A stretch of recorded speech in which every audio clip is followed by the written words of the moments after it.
All right. We are recording. Here we are. I managed to get not only one Spartan on the podcast, I now have another Spartan on the podcast, Garfield. Gosh, I don't know where this conversation should begin. What is it that you actually do for Spartan? With Andrew, we talked about the race construction and how that was a really fun process, how you're basically trying to make it as tough as possible for people to run. And you're like, okay, let's put this here, let's put that there. That I found really, really interesting. So is that what you do over in the US? Is you basically construct the race? Yeah, I mean, my job is I'm the race director. So I guess as my bosses always tell me, the buck stops with me on site, whether it's the race goes to hell or the toilets overflow or some of the staff explode. It's all on me. Everything's my fault. So that's basically my job is to make sure that all of that doesn't happen. And obviously, yeah, we did create the course. I'm actually in beautiful Utah right now. I live in Florida down by Miami, but I'm in Utah today. And we're on what we call a site visit. So we are basically just running up and down this mountain, getting all kinds of GPS coordinates and finding good places to put obstacles. And then the last 2 hours I've been in my hotel room, sequestered, kind of getting all this spaghetti that is GPS coordinates and turning them into hopefully a fairly fun but torturous course. Nice. What a job! Yes, that is such a that it is pretty amazing. Yeah. So when you're actually running the course, I mean, you're actually doing the course then. And I mean, if you were to estimate how many times do you actually do the course itself as you're constructing it, where when a racer comes in, they're racing it, they're doing it just one time, right? So you've got your knowledge of what the course is, you must run it at least a couple of times just by building it, right? Constructing the whole thing. Well, yes and no. I mean, by running, yes, driving a vehicle is. So we use, I don't know what they call them. Some people call them side by sides, some people call them gators, 4-wheelers, UTVs. But the off-road vehicles, we use those to get around. We have to. You very rarely can take a vehicle where we go. So yeah, I mean, I do get some foot miles in. There's no doubt. But generally, to be of any use to anyone, I can't do that every day for the 15 days that we're on site. And like today, for example, I mean, this mountain in Utah, I mean, we hit 11,000 feet of elevation. And if I even went up that thing once, I would have been dead. It was 99 degrees at one point. I don't know what that is in. I don't know which currency you guys are doing over there. I'm from England, so it's taken me 20 years to go from Celsius to Fahrenheit. And now I'm talking to you guys over there, so I have no idea what you guys do, if it's fathoms or leagues or Deutschmarks, whatever it might be. But anyway, it was bloody hot. It was bloody hot. And so if I even ran up that mountain once today, I was a dead man. So no, I had the use of a vehicle because that's the way we get around. Nice. Hey Garfield, so we've been at Utah now. Like, what is this? How many years in a row has Spartan been putting on a race in Utah? I mean, I came on board with Spartan in 2017, and ironically, Utah was my first solo race with Spartan. Obviously, I've worked with many other companies as a race director, but as a Spartan, my first race was Nordic Valley. So 17, 18, 19, skip one. 2021, so 4 years that I know of. Wow. So based off of historical data and the race itself, I know it's a pretty popular race. It's in a great location. There's a tons of adventure enthusiasts in that region. Are you guys switching it up a lot, or are you guys going to keep a lot of the same areas for obstacles and stuff? I mean, I know on a mountain like that, there's only so many places you can go and so many places you can build some of these bigger obstacles, but exactly. What's your game plan? So the first two, 2017 and 18, we were at Nordic Valley, which is a different mountain. We now moved over to a place called Snow Basin. This will be the second year here. We did 2019. As I said, the world skipped. Let's forget 2020 ever happened. So we went straight to this year. So my rule of thumb as a race director, I never like to double. I find it lazy to do the same thing twice.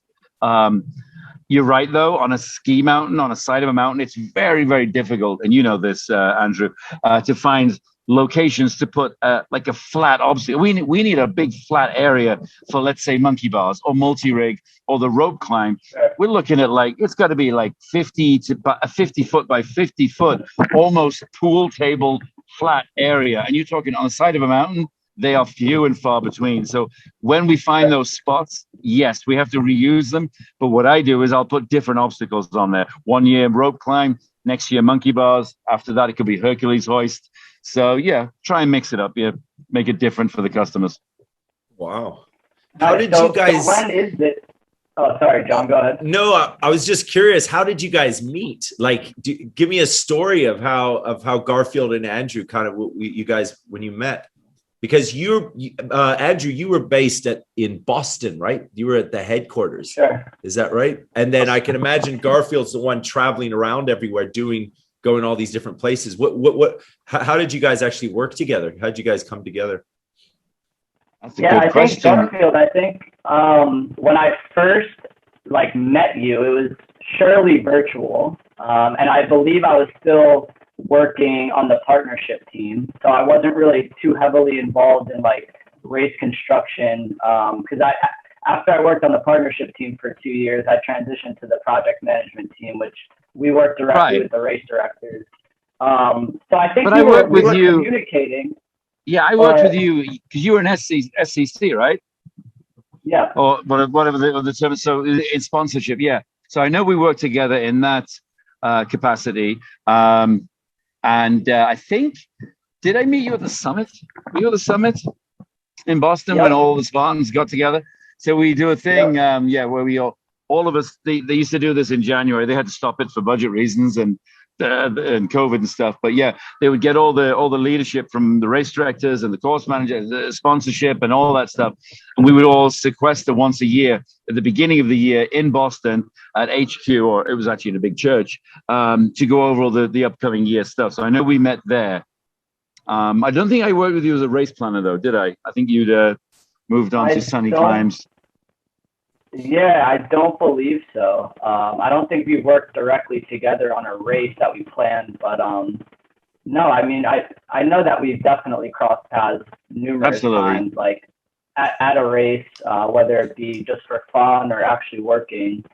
You definitely worked on sponsorship with me. I recall. I can't tell you the race, but I definitely remember that. Yeah. Now, how long have you been in Florida? I didn't know you were living in Florida. For some reason, I thought you were on the West Coast. No. I'm full on East Coast. I can't stand the dry stuff. I like the humidity. So I've been there since I moved from the UK. So 21 years now I've been in South Florida. Oh, nice. That's why my accent's all messed up. It's kind of half British, half Florida redneck. But how did it all start for you then, Garfield? You said you were a race planner for many other races. I mean, where did your story begin? You know, how did you start doing this? So I'll try and do the 30,000 foot recap. Otherwise, we could be here all night. So my history is I've been in events for a long time. I was actually a rave DJ for many years back in the early days of the rave scene in the UK. So I was I DJ'd, played hardcore, banging, nosebleed trance music. And I also put on parties and I put on events, and then I started working in music festivals. I became pretty big as a DJ when the rave scene, or EDM as everyone calls it now, when that blew up. And then I got headhunted to move to Miami, to one of the biggest clubs in Miami called Liquid back in '97. So I came over, did that, and then I started working all the clubs over here, and I was putting on music festivals, and I was a consultant for events. So aside from being a DJ, I knew how many porta potties you needed for 10,000 people and all that kind of weird tribal knowledge that comes with putting on a music festival. And when I retired from DJing, which I had to do to keep my marriage together, because I was just, we were going to build a family, and I had a new beautiful American wife. Being clubbing till 7 a.m. every morning, not conducive to a great marriage. So I said, well, all right, I will consult and I will tell people how to put events on. So that was it. I did that for about 10 years. And then in 2012, this weird company called Spartan Race came into Miami and put on this weird mud run thing. And I was like, you know, I'm a martial arts guy. I've been doing that my whole life. I'm an instructor. So, I mean, my fitness is fairly decent. And my whole martial arts school was like, hey, we're going to go run this Spartan Race thing. I said, what is it? I don't know, barbed wire, mud, weird shit. I was like, okay, I'm in. Sign me up. So I ran the Miami Spartan in 2012, and I was like, oh my God, this is amazing. This is so much fun. I'm going to run some more. And I got hooked on running obstacle race, or mud runs as they were called back then. OCR didn't exist. And then what happened was I didn't have any thoughts about doing it myself. It wasn't on my radar. But then I ran one about 6 months later. It was brutal, horrible, dangerous, obstacles falling apart, just a night, not enough porta potties, if any. And I remember my literal, pardon my French here, now you can bleep this out, but I remember saying to my wife, oh my God, I could pull a better race out of my ass. And so I thought, all right. So, and then she said, well, why didn't you do one? She said, you put a music festival on, you can put one of these on. It's the same thing, just, you know, with a crappier sound system, basically, and some obstacles. So yeah, I put my first race on at the back end of 2012 myself, and I invested, me and my wife, we put some money in. Those things are bloody expensive. I think we put about $140,000 in to put the whole race on and market it. Thankfully, my background was putting events on, marketing events, blah, blah, blah, putting sound systems together. So all the pieces were there. And that was it, really. I just kind of hooked. I started putting my own races on. Then I got headhunted by a company in 2014 called Battle Frog, big Navy SEAL race. They wanted to do the same thing. You know, and then I sort of jumped around a bit. I was with Savage Race, which is another big brand. Then I got headhunted by the World Championships, the unofficial World Championships, the OCR WC. I was with them for a couple of years. I actually created the new platform for the CrossFit World Championships. When they reintroduced the obstacle course race, I designed it and brought my team in to build it in 2017. And then I thought, you know, let's give this Spartan Race a call. I heard they were looking for race directors. And 4 years later, I'm sat outside a hotel on my bum, sweating my ass off, talking to you fine gentlemen. That is a crazy story. A rave DJ Yep.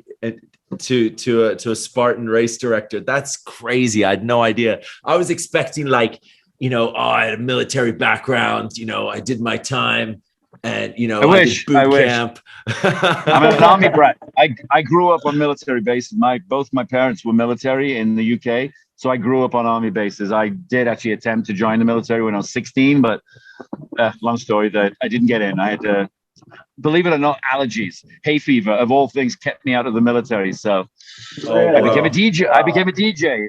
It was either serve my country or play the music. There's no allergies in the club. Safe zone. No. In Miami, I don't know. Everyone's sniffing in Miami. I don't know why, but anyway, it's another story. Wow. Oh man, that is crazy. Yeah, that is so crazy. But with I mean, this is, I don't know if this is the right question, but like when you construct a race, you have your own process, right? And this process is how can you describe this process of when you're like, okay, do you visualize yourself running? Okay, what's the first obstacle that I hit? And then the next, like, what's sort of the process of you creating like this incredible challenge?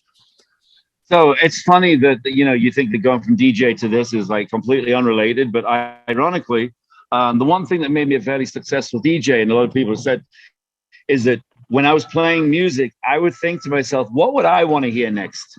What would make me want to dance? What would make me lose my mind? So now, because I've run a gazillion of these races, I think to myself, where would I want to go? I look at a fork in the road to make it, you know, generic. And I think, what would I want to do right now? Would I want to go in that swamp? Would I want to run up that hill? Would I want to go through those trees? And that's literally, I think of it as a customer. All I do is think, I'm a customer.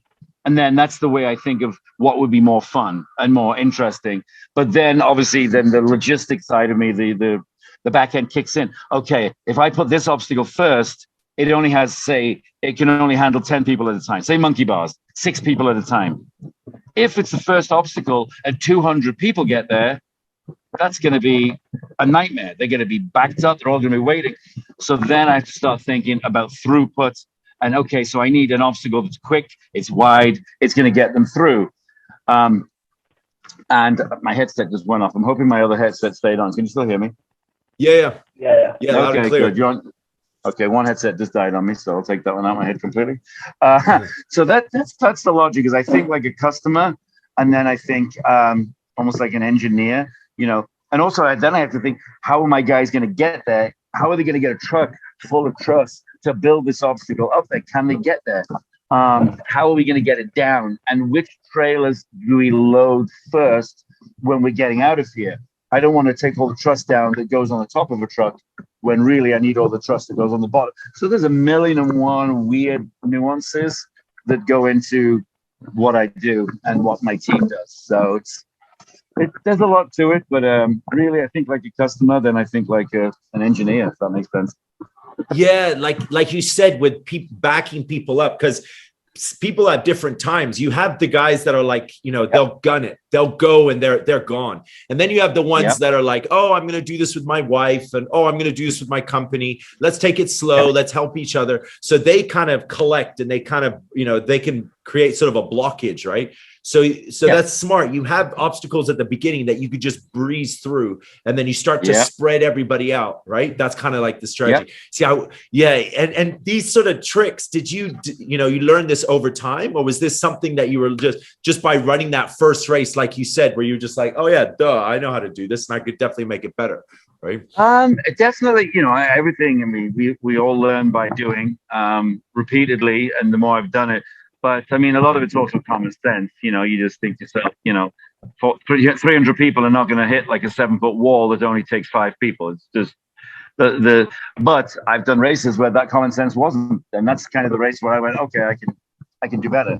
So I'm always open to that. Plus, we go through a process at Spartan Race. It's not like I'm the be all and end all. I don't say that's the course, that's what we're doing. I have people above me who say, let's all sit down, we'll have a meeting, and we do a Zoom call like we're doing now, and we'll say, and then like Mike Morris is my big boss. He'll sit and say, hey, why don't we try this? Can we switch this one out? Have you thought about that? And, this obstacle could go. So it's it takes a village kind of thing after my initial draft. So we go back and forth. We do 3 or 4 different meetings. We have a pre-site visit version, post-site visit, which I'll do right for this race tomorrow, and then a final. So it's a process. It's not like, oh, Garfield said it's okay, Spartan's okay with it. It's definitely not the case. Yeah, it's interesting. Yeah, it's interesting. And Spartan as a company, it's as a brand, it has certain obstacles that are sort of trademarked with the brand. If I'm running a Spartan, I know there's certain obstacles that are signature to Spartan, right? Did you in a sense create that? Because early on when you were talking, like it was early stages of race development, there were other brands out. Now Spartan is like the top one in the world, right? So were you part of developing their sort of their IP, so to speak? No. The big, everyone talks about Spartan Race. They always talk about the spear throw. The spear throw is the big kind of iconic obstacle. It's also one of the ones that, and it especially pisses off the pros, because the pros, they can fly through the thing, they can carry all this, they can run like the wind, but that spear, that'll trip up anyone. I don't care if you're Usain Bolt, you can't throw that spear. You got to do your burpees, you got to do 30, everyone else goes past you. So those things were well in place before I got here. There's a couple of obstacles that are on there that I've come up with. The Irish tables is one of mine, and I've got a couple in development right now. But the bucket carry, it sounds like weird, but carrying a bucket full of rocks sounds weird, but that is such a Spartan staple. Yes. Here's a true story. We changed the buckets, and Ficco will know about this because he used to work in sponsorship. The buckets were sponsored by whatever company it might be, and it was the end of the year, maybe 2 years ago, and then we were going to get a new sponsor. And these are buckets that you buy at Home Depot or whatever store you might, the home improvement store, 5-gallon bucket, and so they said, look, those buckets are no good anymore. Just throw them away. Okay, they cost $2 each. So I thought, oh, you know what I'll do? I've got these nasty ass, disgusting, muddy buckets that have been beat up and thrown around that cost $2 in a store, brand new. I posted on Facebook, hey, I'm throwing these buckets away, Spartan buckets. I had people driving like 8 to 9 hours round trip to pick up these crappy buckets out of a dumpster in Central Florida. I think it was 2018. And to them, that bucket is like gold because it's a Spartan bucket. I'm like, dude, it's a bucket. But that's the brand. The brand is that strong. We would have like sponsorship contracts ending, and like you said, just like something would have to get thrown out or not used anymore, and people would go crazy just to get their hands on something that's like Spartan branded, and they could just hang it up in their wall or in their home gym or something and just claim it. That's awesome. That makes sense. So we I would do that. Stuff. I would do that. I I'd be like, yo, give me a bucket. Yes. I think they sell the spear. You can buy a spear. It's a broom handle with a spike on the end, but people are like buying them like, hey, whatever, you know. We're fun, but we're also a business. That's hilarious. So you're actually now creating your own obstacles. This is exciting. This is like, because everyone knows the signature like Spartan obstacles, right? And you can train for them and you can get better. So you're saying like in the future, new ones are getting introduced, and then because it all travels back to people going to the gym and training for that particular obstacle, right? Yep, absolutely. So now new surprises are coming. And you're in charge of this. You're creating new. Can you tell us something? Definitely not in charge. No, I mean, no, I'm not in charge. It's certainly not. There's like I say, there's many more levels. I'm one of many chiefs, but I've created a lot of obstacles in the past for many companies. And it's one of my passions, my personal passions, is designing obstacles. So there's a couple I'm trying right now that I'm pitching, which I'll pitch to my bosses and they'll pitch. Then has to go to the engineer. Then the engineer has to go to the lawyer. You know, at this level, because we're global, every single Spartan race is meant to be the same experience, whether it's Timbuktu, China, Singapore, Australia, wherever it might be. It has to be the same, you know, the brand has to be consistent. So it's a huge process just to get an obstacle from the napkin idea through to actually done. I've got one right now I'm working on that I'm hoping to. It's kind of, I call it floating walls. And it's kind of, it's like your 6-foot wall, but instead of being framed and just static, it's actually on chains and it's in a frame. So that when you grab it and when you put your feet on the bottom, it actually swings. So the whole thing moves. So that's one I'm pitching right now to my bosses, is the floating walls. Ooh, that sounds good. Yes. Oh, can you imagine in 5 years? Yes. Oh my God, that's crazy. Are there any new obstacles this year that people should look out for? Have there anything been released? Unfortunately, because of 2020 just disappearing down the toilet, our innovation team, and of course, Evan was our main innovation guy. He was our engineer. He's moved on. You know, unfortunately, COVID happened and people had to move on, and everyone had to make a living. So he's not with us. So the innovation side of things took a bit of a hit in 2020. So we are kind of just getting the wheels on that bus right now. So nothing new right now. But hopefully, Mike Morris. Mike Morris is the big boss man in my department. And he just put a call out recently. We're looking for ideas. Anybody who wants to join the innovation team? And of course, I stuck my hand up straight away. I said, "Oh, I got loads of crazy ideas. Let's do it." So we'll see. There might be something down the road. Exciting. Yeah, how has it been like transitioning from last year and what everyone was dealing with layoffs and stuff, and having all this backfill, new employees, new experience coming in? Like, you have to like train people because not everyone's like familiar with what goes on to put a race. I mean, we know the dynamics between like the staff that works in HQ versus the staff that works on the ground in production. Like, how has it been, jumping back in the game this year? Do you feel like it's been a big challenge, or you think everyone's kind of like united as one? What are you feeling? So I've been talking to my construction manager. We've had a similar conversation. It definitely doesn't feel the same. It's definitely different, and it's hard to put. I can't even tell you why. I mean, one of the things. I mean, we had teams, and you know this. We had the East Coast team, the West Coast team, the Mountain team, and those were it was the same race director, usually the same festival team, the same build team, and they built up a rapport. This year, because we lost so many people to, obviously they moved on, they had to get jobs when Spartan kind of went on hiatus.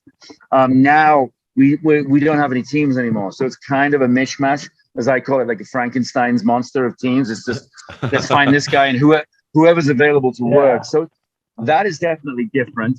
Yeah, and there's a lot of new people coming in, so there's a lot of very much impromptu training. I mean, it's like sink or swim, thrown to the wolves kind of training right now, because we missed the beginning of the year because we were still couldn't put any races on. So now we have hit the ground running so hard now that they're opening everything up. It's just back to back to back. I mean, everyone, it's tough. I mean, we are putting on a lot of races in a very short amount of time. We're up to probably going to put 50, 60 races on still, even though we missed basically. I mean, we did February, we had Jacksonville, one in May, or one in March, sorry. April was quiet, but suddenly the summer onwards, we got races, 3 or 4 races a week. It's tough, but we'll get by. Yeah, I'm sure the demand is there from the athletes too. Like, I know everyone's probably been sitting around for the past year. They can't wait to dust the cobwebs off and get back out there. So, I mean, I'm happy to hear that you guys are hitting the ground running and just getting after it. That's awesome. But it's got to be challenging because, like you were saying, with the different teams operating like week in and week out together, you know, in previous years, the efficiency level was so important. And you know, when you're on the ground for a week building a course, and then you got to rip everything down in 2 days and be on to the next one, you got to have like a well-oiled machine going. So props to you, man. I mean, that's pretty amazing stuff. I'm happy to hear that you guys have like as many races as you do in the books already this year, and then it sounds like you got a pretty full schedule for the summer. Yeah, and you're right. I mean, people are, at least over here in the US, people are they're ready to get the hell out of the house again. We are capping our races. I mean, we're selling out races like crazy right now. So that's great. You know, we're going to do Utah. We're looking at about 12,000 for Utah. I mean, it's the numbers are well up there because, again, people are just done. You can only work out in front of the TV so much. People want to get out there and get some fresh air, you know, so. Yeah, get muddy. They want to get muddy. I absolutely want to get some barbed wire up the butt. Yes. What was like a race that you remember that really was like, I mean, the numbers, there was like the highest, because you thinking again about how, you know, you're sort of trying to spread racers out and you have a large area. I mean, Spartan in the US is extremely popular. I mean, what are the numbers there? I mean, you're doing like 300, 500, like what's the max capacity that these races can hold? We cap out. We don't just, I mean, we're a business, but we're also sensible. If we put 12,000 people a day through, it doesn't matter how fancy I was on the course, it would back up, period. And even though we don't send everyone out at once, we send out 200 people every 15 minutes for maybe 8 to 10 hours. But we cap it at about 8,000 a day. So that's how so for a 2-day weekend, 16,000 is pretty much our cap. 8,000 people. Jeez. Okay. That's still a lot of people, right? It's a lot of people. That is crazy, right? Can you tell me a story of like a race that is like, I guess I'm not saying it fell apart or anything, but what's like a funny story that a good story where you like something just went wrong and you were like, I gotta fucking fix this thing. Yes, is all right. Oh yeah, you'll never forget that. So so I'll tell you this one. I won't use names, and I will precede the story by saying the gentleman I'm about to talk about is fine and dandy and has a new job, but he's fine and everything. So my very first race, Utah, 2017, we had to redirect the course a little bit, and it was it's a mountain. There's a lot of steep edges and ravines, and there was one section of running there was like a mile on this single track trail, and it was very, very narrow, but it was fine for running. It wasn't dangerous. But I did the medical tour on the Friday. I said, hey guys, well, this track here, I don't want you to take any vehicles. It's not quite wide enough for a vehicle. So please, if you go down there, if there's any medical calls, do not go down there. You need to take a Stokes basket, the basket they carry. You've probably seen things like the lifeguards hang off the helicopters, those mesh baskets. I said, take one of those with a one wheel. Do not take a vehicle down. Okay, absolutely not. First injury of the day on Saturday morning. Remember, this is my first solo race with Spartan Race. I get a call. Yeah, we have an injury in such and such. I'm like, oh great, it's on the one trail. We didn't want an injury. So next thing I hear is, yeah, we got an incident on there. And I'm like, I said, side channel. I went onto my phone. What do you mean we have an incident? He went, one of the medics decided to drive down that trail you told him not to. I said, and? The trail gave way and his vehicle rolled 350 feet down a ravine. Jesus. Next thing I know, I have helicopters pulling him out. I have horseback riding, search and rescue, police, SWAT team, everything. That's my first race because this guy didn't friggin' listen to me. Thankfully, I don't know how he survived it. He got beat up and everything. He survived and everything, but oh my God, that was my first race with this company. Although I was experienced, I was like, baptism by fire. Or I mean, the nasty thing is we got some really terrible rental vehicles. We get the UTVs, the Gator four-wheel drive things.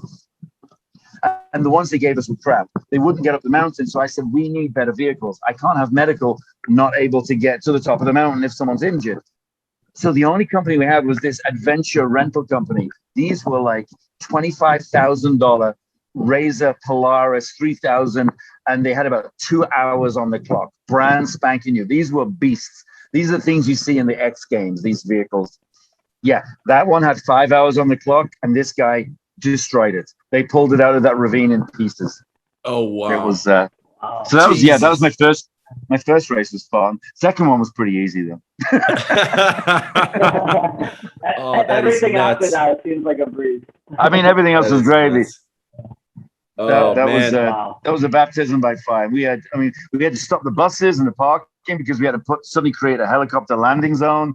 It was mental. And then the medical director on site was a young guy, and he froze. He he was done. He was like a deer in the headlights. He didn't know what to do. There was so much going on. I had to take over and like, dude, just go away, leave me alone. So, that is nuts. So 4 years later, you're in the same location on a site visit. Are you putting racers on that same part of the course? No, well, we moved mountains, but there was nothing. The thing is, there was nothing wrong with that. You're at Snow Basin. Yeah, we're Snow Basin now, which is actually just as sketchy. To be honest, for vehicles, you got to be really careful. I mean, it's a ski mountain, so. You know, you go the wrong way, and next thing you're getting some air for about the next 2,000 feet down. That's crazy, wow. Man. You have such a wild job. I mean, that is crazy. It's really crazy. You have to be a little bit wild yourself to do a job like this, right? You know, like you got to be. This isn't something that anyone could just jump into. You have to have, like you said, you were a raver, right? I think you got to have a sort of the sense of the extreme to be able to do something like what you're doing, right? That's pretty crazy. Yeah, I mean, I always say, all the crew, the build crew and everyone, and Ficco knows this. I mean, I always say that you got to have that. There's a certain something. I call this carnies, or like circus folk. I call this like, festival, like event carnies is what I call us. We're just like circus. We're like race gypsies. We just go around, we work 15, 20 hours a day without batting an eyelid, rain, sleet, snow, wind, whatever it might be, people falling off mountains, all that fun stuff.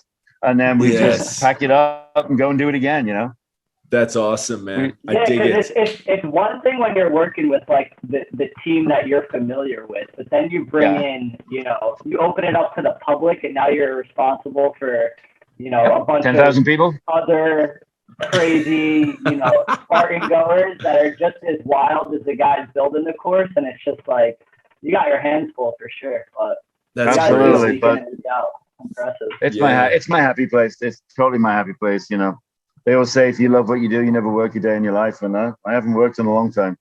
Wow, dude, we're closing up too. I don't want to take too much more of your time. Tell me quickly, what's like the future of you yourself in Spartan? Like, are you going to be staying in? And we've come out of COVID. You've got 60 races, like you said you're planning. I mean, this is it. I mean, it's on the rise. You're sticking to it. Yeah, no, I wish I don't have 60 races. I'd lose my mind. Each race director has about 8 races, but my big one, I'm staying here. I love it here. I'm in my happy place. And my big thing coming up is I'm a race director for the big one, the show, the World Championships, and we're going to be in Abu Dhabi. Ooh, I've heard of this. So I'll be. Congrats on getting that. I appreciate it, man. Yeah, and we have to do the site visit in about 3 weeks, and apparently the temperature where we're going to be is about 118 degrees. Oh, Jesus. Ooh. Please. So this British boy from the north of England is going to be peeling like Major. Oh, man. You can imagine everyone's going to be amped to get into that race, right? Even regardless of the weather conditions, everyone's going to be so keen to get involved. Yeah. It's going to be a sick race. That's going to be one for the ages, that one. Yes. That one's completely, the terrain of that is going to be so unlike any of the other events that people have ran. Probably. It's going to be brutal. I mean, it's literally in the middle of the desert. There's no nothing. It's desert. So it's going to be nuts. People's legs are going to be destroyed with that soft sand. But it's also, the Guinness Book of Records, I think the world's biggest sand dune is part of the course. I mean, just that alone is a cool thing to say. Guess what? I just ran. And I'm going to make him run up it, obviously, because I'm an asshole. Yes. Yeah. Pure savage. Pure savage. Yeah, absolutely. Man, this was an honor. Thanks so much for taking the time to get on the show. And thank you for asking me, man. This is fantastic. Really, I had a great time. This is oh man, I would love to get you back on in the future, especially leading up to the Dubai, for Abu Dhabi, right? For this. Yes, let's do it. We'll do it.